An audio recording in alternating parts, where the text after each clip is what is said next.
ওসমান সাগরের বন্দর এলাকা কোনারকের নীল জলে ভাসছে ইরানের নতুন গোয়েন্দা জাহাজ। আধুনিক সরঞ্জামে সুসজ্জিত জাহাজটি স্থানীয় সময় বুধবার হাতে পায় ইরান নৌবাহিনী, যার নাম দেয়া হয়েছে জাগ্রোস। নৌবাহিনী প্রধান শাহরাম ইরানি জানান, জাহাজটি গভীর সমুদ্রের বুকে জাগ্রত চোখের মতো, যা ইসলামিক রিপাবলিকের সশস্ত্র বাহিনী ও নৌবাহিনীকে প্রযুক্তিগত দিক থেকে আরও সমৃদ্ধ করেছে।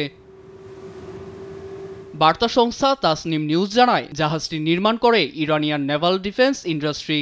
তাদের দাবি, জাহাজটির প্রতিটি অংশই নিজেদের তৈরি। সমুদ্রের বুকে গোয়েন্দা তৎপরতা বাড়াতে জাগ্রোসে যুক্ত করা হয়েছে ইলেকট্রোম্যাগনেটিক ও অত্যাধুনিক সাইবার প্রযুক্তি, যা ব্যবহার করে শত্রুর পদক্ষেপের উপর নজরদারি বাড়ানো যাবে। সঙ্গে রয়েছে অস্ত্রসজ্জিত একটি সামরিক হেলিকপ্টার।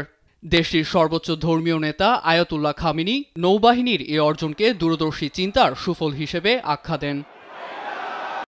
তবে ইরানের সামরিক খাতে নতুন সরঞ্জাম যুক্তের খবর এবারই প্রথম নয়। আকাশ সীমায় নিজেদের সক্ষমতা বাড়াতে বছরের শুরুতেই সামরিক বাহিনীতে 1000 নতুন ড্রোন যুক্ত করে তারা। এছাড়া সার্বভৌমত্ব এবং নিরাপত্তায় সামরিক খাতে ব্যয় 200% বাড়ানোর ঘোষণাও দেয় তেহরান। অন্যদিকে ইসলামিক রেভলিউশনারি গার্ড কর্পস জানায়, যে কোনো হুমকি মোকাবেলায় প্রস্তুত তারা।